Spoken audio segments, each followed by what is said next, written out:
The triggers and what we can do with setting up certain triggers. I recall recently we were chasing down an error that users were able to tell us about, and it was obviously causing a lot of issues for their day-to-day operations.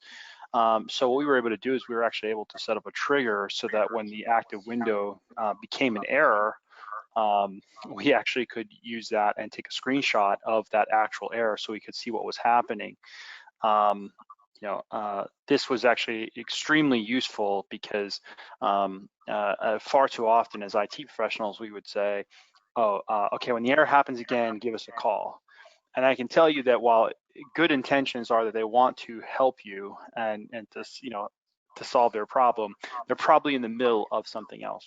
And therefore, they need the ability for you to see that error happen and are able to then respond towards it without necessarily having their involvement. So when we're talking about user experience, this is an area where if you wanted to get you wanted to flip the script on your users, you could call them and say, hey, I saw that you got this error, and I'd like to go ahead and take care of this problem for you, as opposed to waiting for them to call you. And that is definitely one of those ways that you'd be able to do that through ControlUp. So just thought I'd say that. Mm-hmm. No, definitely. Let me try to. So I'll use a command prompt to kind of highlight that. Try to reproduce that live here with you. Let's go ahead and try it. Just a second. I'll gotta switch my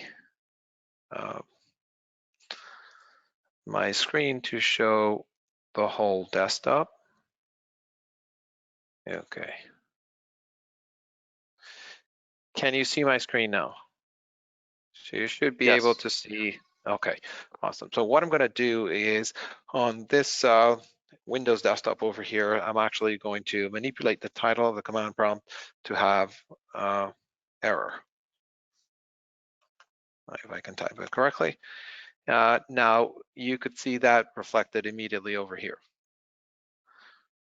And so I know it's kind of an eye chart now, but we do have the ability to say, okay, the application title could include error.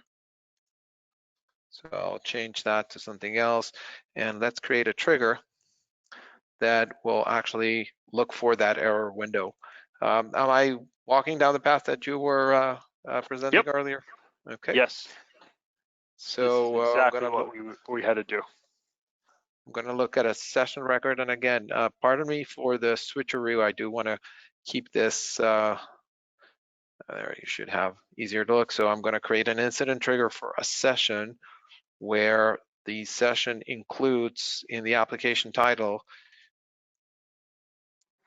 error, no typos, right? In the application title, there will be error. And if that happens, we are going to add a follow-up action. And I think I have a follow-up action that includes to bring up a message. And again, you could create a message. Okay, I'll log off the session. Is that okay with everybody? So we'll get to see it once. I don't. Yeah, we could look for a message user. I'm not finding that. Right there, send message. Send message, perfect. So let me, again, I'm not controlling the message right now, but I definitely just want to send that message. Let's make sure that we can repeat it quickly. And this would be alert on error. Alert on error. Perfect. So we've created that alert.